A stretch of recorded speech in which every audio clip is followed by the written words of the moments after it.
Živijo, danes bomo pa govorili o enem prehranskem dodatku, to je beta-alanin, ki sem ga jaz tudi malo bolj podrobno pogledal.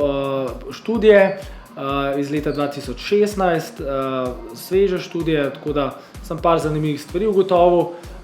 Najprej, da sam predstavim, kaj beta-alanin sploh je.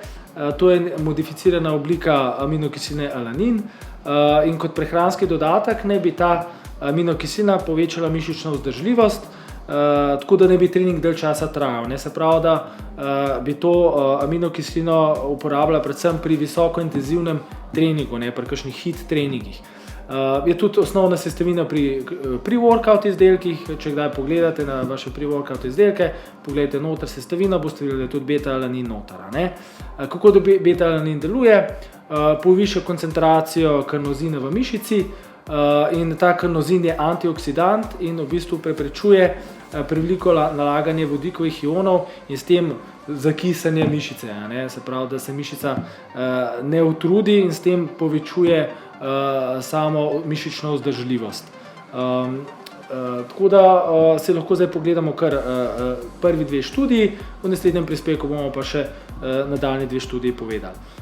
Še enkrat poudarjam, da vse študije so bile narejene na vrhunskih športnikih, ki izvajajo tudi visokointenzivne treninge. Tam je beta-alanin najbolj učinkovit. Najprej so gledali profesionalne vaterpolo igralce, te so jemali beta-alanin 4 tedne, prvih 10 dni 4,8 gramov, drugih 18 dni so jemali 6,4 grame in potem so pri teh igralcih ugotavljali boljše oziroma hitrejše rezultate pri samih šprintih. Se pravi, so delali šprinte, visokointenzivni trening in so ugotavljali hitrejše, boljše rezultate.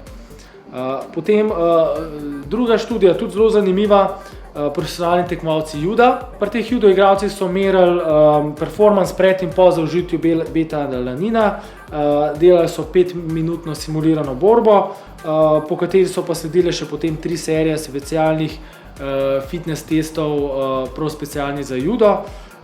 Merili so jim pH, bikarbonat v krvi in laktat in v skupini, ki so jemali beta-alanin, so ugotavljali boljše rezultate, pozitivne učinke beta-alanina, tako da so zaključili, da ima beta-alanin pozitiven učinek pri visoko natreniranih atletih, ki se ukvarjajo z tudi temi visokointenzivnostnimi športi, ki imajo zelo majhno možnost regeneracije.